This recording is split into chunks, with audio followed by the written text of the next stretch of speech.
Welcome to English Truly Yours. Hello, dear friends.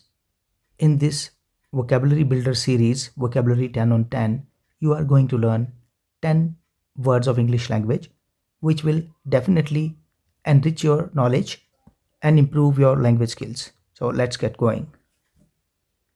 पहला sentence पढ़कर देखते हैं. His car skidded off the road and was about to slide down the gorge. उसकी car road पर slip हो गई और एक गहरी खाई में गिरने लगी. वेयर आज he was already talking on phone, जबकि वो पहले ही फ़ोन पर बात करता किस बारे में, अबाउट एन एमरजेंसी सिचुएशन. वो किसी एमरजेंसी के लिए स्पीड पर जा रहा था और बात कर उसको एमरजेंसी को डील करने के लिए स्पीड पर जा रहा था. Leaving about the phone call he had to deal with the danger at hand.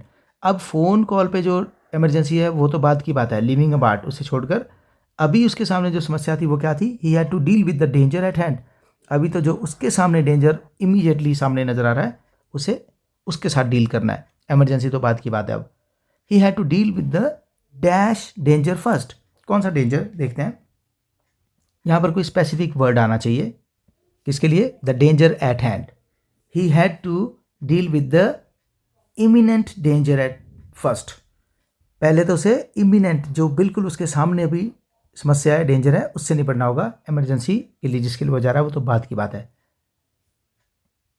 तो ऐसा डेंजर या ऐसी सिचुएशन जो बिल्कुल आपके सामने है, एट हैंड है बिल्कुल, उसे हम कहते हैं imminent, which is very likely to happen in future right in front of you. That is known as imminent. Imminent problem, imminent danger. Next देखते हैं. The tsunami waves hit the building hard. Tsunami waves ने building को बहुत ज़ोर से hit किया. And the building came down in seconds. और कुछ ही सेकेंड्स में बिल्डिंग गिर गई. The building could not bear it to keep standing intact. Building इसे बियर नहीं कर पाई, सह नहीं पाई कि वो सीधी खड़ी रह सके against the force of the water. Against the force of water, जो पानी की फोर्स है उसके आगे बिल्डिंग टिक नहीं पाई, उसको बियर नहीं कर पाई, सह नहीं पाई. It means it could not dash the thrust of the giant waves.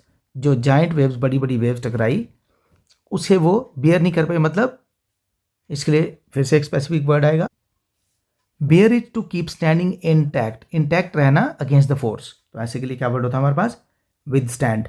The building could not withstand the thrust of the joint waves. Tsunami waves आई लेकिन बिल्डिंग उसकी वेव्स को विद स्टैंड नहीं कर पाई और गिर गई. Withstand, to bear against the force, सह पाने में सक्षम होना, सहन कर सकना. नेक्स्ट देखते हैं. On getting selected to civil service she was extremely happy and could not control her emotions. Civil services के लिए उसकी जब सिलेक्शन हुई वो बहुत खुश हुई और अपने इमोशंस को कंट्रोल नहीं कर पाई. एंड डांस विद जॉय, और खुशी से नाचने लगी. She was overjoyed. It means she was overjoyed के लिए कोई और वर्ड, जब आप कहते हैं कि आप अपने इमोशंस को कंट्रोल नहीं कर पाए, बहुत ज़्यादा इमोशंस हो जाएं, तो उसे हम कहते हैं she was overwhelmed. Overwhelmed with happiness, the emotion of happiness. She was overwhelmed. Next देखते हैं. Every library has a list of all the books available in the library and that list is known as.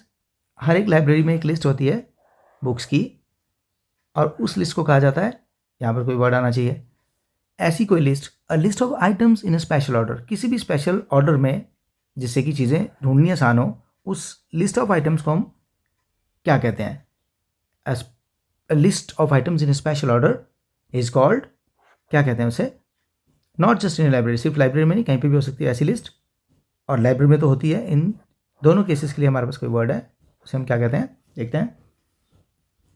A list of items in special order is known as catalogue.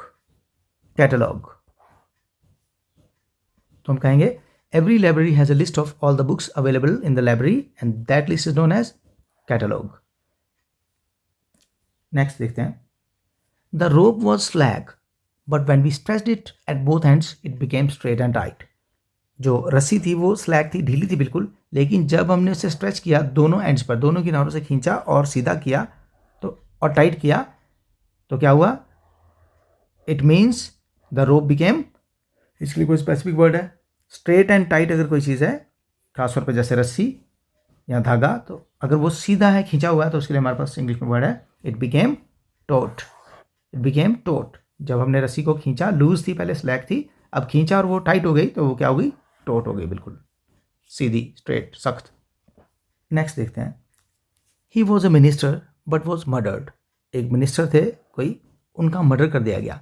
Such a murder which is of a political or such public figure, ऐसी कोई public figure या political आदमी बड़े level का जिसका murder कर दिया जाए, ऐसे मर्डर को क्या कहते हैं?